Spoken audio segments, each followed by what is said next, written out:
First of all, I want to say thank you for giving me the opportunity to speak to you.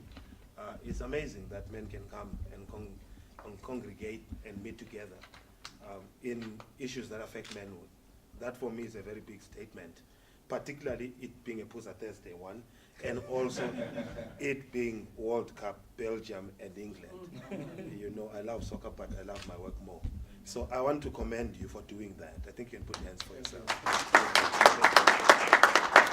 Having said that, I'm going to speak for about 22 seconds and 22 minutes, and I will stop. Now, manhood is a very, very important topic to my heart. I've dedicated my life to speaking to men. I tell people that if I could have it, I would have my church only full of men. Yes. If I had my church, it would be only full of men. Because manhood is under attack, number one. Number two, manhood is under hostage. And number two, manhood is stuck in transition. You see, you are born a male, you become a man. And that's one thing that people don't understand, that you cannot go to somebody who's never been in a math class and start giving them equations, Pythagoras theory, and say do it, because they've not been trained in that. And if you're not trained in mathematics, you cannot answer mathematical questions, which is the same thing, that life is asking men questions from which they've not been trained. And you cannot answer the question of manhood simply because you've got balls in between your feet. Mind my language, I'm still being saved. Hallelujah.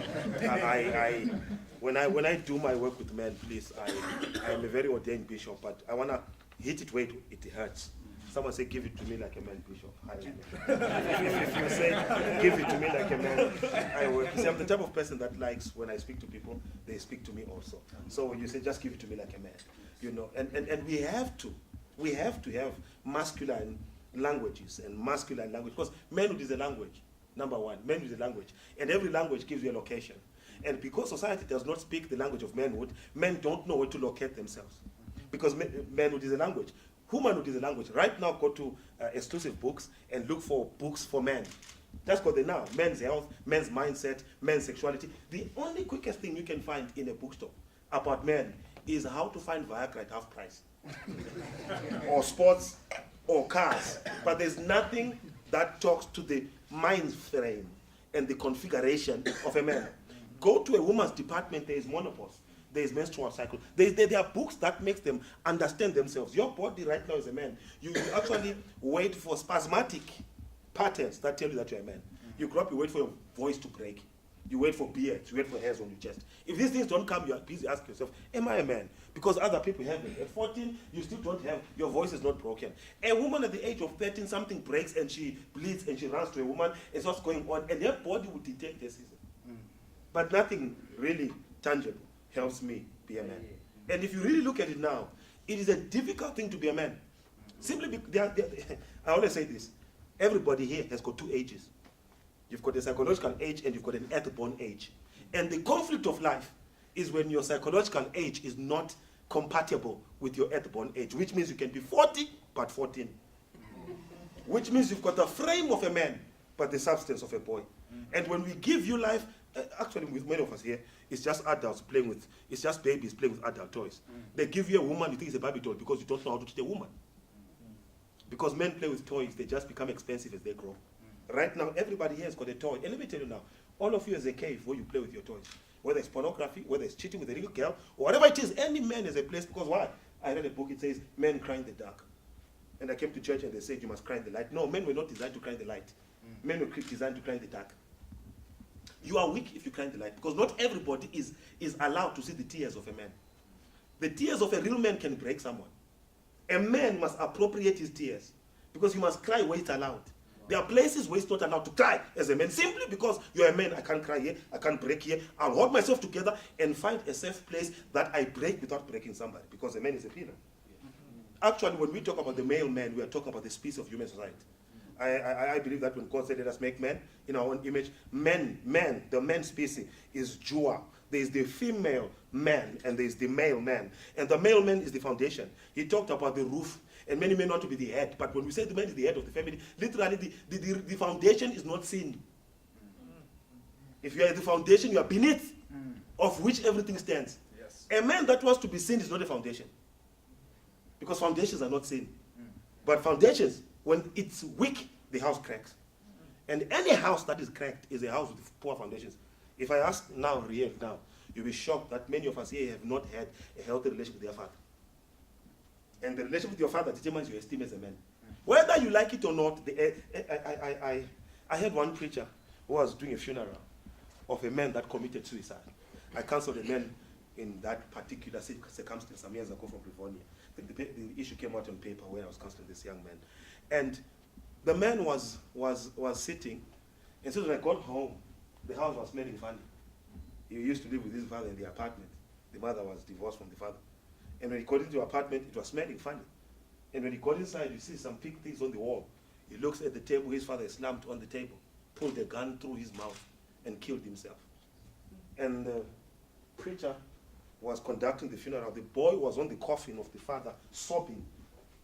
When I say boy, I'm talking about a 40-year-old, so I don't know whether it's a boy or a man. He was sobbing for his father. And he said something heavy to the preacher. Says, my dad pulled the trigger, but it blew my brains out too. Isn't it so fun that the things that your father did could have hurt him, but they hurt you more? He says, my father pulled the trigger and died, but what he did not understand is that he blew my minds out too. How many of us have had a healthy relationship with your father? Right here. Healthy one. I'm talking about a healthy one. Look at the hands. Healthy. I'm talking about healthy, not good. I'm talking about healthy. And then how many of us have had a challenging relationship with the father? Look at the hands. And that is exactly the statistics of our country. That's exactly the statistics of any country where if ever you want to destabilize a man, destabilize his own connection with his own father. Because the father determines what it becomes. Whether you like it or not, your father's relationship with you affects you every single day of your life. Whether your father was... You see, I'm tired. I'm tired of Hollywood. I'm tired of television. I'm tired of Tyler Perry. Sorry, you may like it. I'm tired. I'm tired of that. Because that is not correct. Tyler Perry's movies, I appreciate that is a belief. But I'll tell you one thing. When he does rubbish, for me it's rubbish. He makes money with pain. But let me tell you, you watch Tyler Perry's movies, they will not fix our situations. They glamorize what cannot be. In all these movies, he's the only good guy. Number one, have you ever watched him? In all these movies, he's the only good guy. Am I lying? I'm telling you. And I'm not criticizing the man. I'm criticizing the man's work because it conflicts with mine. It conflicts with mine. Because the only representation of a good man in Tyler Perry's movies is a policeman, a bus driver. The ones who annoy us, businessmen, are all predicted as players, conditioning our women to think that if a man makes it, he is more vulnerable to be dysfunctional. That's what many. The moment you start making money, your wife will start thinking that you will now start cheating, and think, oh, why? It's a social conditioning that when man makes it to a certain level of advancement, he becomes defective. And that's not right. That's not right. I want to come and talk about, every time I talk about the father-dad relationship, the atmosphere changes. It becomes somber, it becomes hard to talk.